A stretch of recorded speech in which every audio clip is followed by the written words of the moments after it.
Бидејќи колегата Арбер Адеми и јас сме не само пратеници, туку и професори, еве едно правно прашање. Го цитиравте членот 17, став 3 и велевте дека има правен основ. Значи, сите акти во врска со пописот, за кој е утврдено директорот на Државниот завод за статистика да ги донесе, пред нивното донесување, директорот на Државниот завод за статистика и заменикот на директорот на Државниот завод за статистика ги разгледуваат и заедно ги одобруваат со парафирање дека се согласни со текстот на истиот. И ставот 4, доколку актите директорот на Државниот завод за статистика ги има донесено спротивно на став 3, се смета дека истите не произведуваат правно дејство. Замислете, драги студенти. Еве ќе ви дадам пример. Ова би значело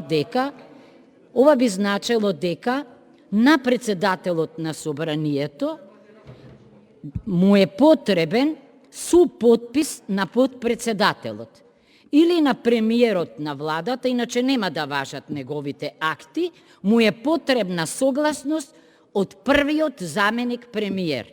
Или на директорот му е потребен супотпис или согласност од заменик директорот.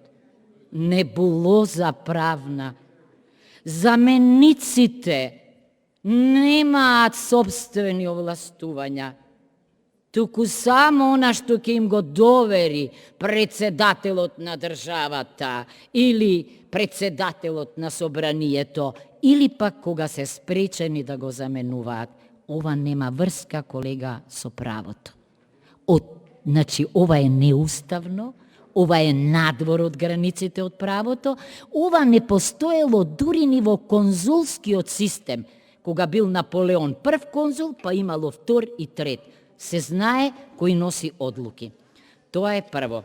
Второ, се повикавте на регулативата 706, ако сте ја читале, не знам, еве ја во англиски ќе ви ја прочитам, значи се наки комунитер. На регулативата 7632-008 од 2008 година, пазете, од 2008 година, и на дополнителните акти кои всушност само уредуваат како таа да се спроведе. Па да ви кажам нешто, ова овде усогласување не е ни маргинално, ако пишува делумно, бидејќи воопшто не се однесува на регулативата, завршувам, оти таа вели во точка 9 дека се попишуваат само оние кои што имаат континуирано живеалиште од најмалку 20 месеци пред денот на 12 месеци, пред денот на попишувањето овде во оваа држава и најмалку една година ќе останат, и оние надвор кои што се најмногу 12 месеци тамо. Зошто? Затоа што тамо сите други ќе ги потпишат. Во дополнителните регулативи се бара точно ова да се допрецизира, за да имаат во сите земји членки пописни резултати кои се компатибилни.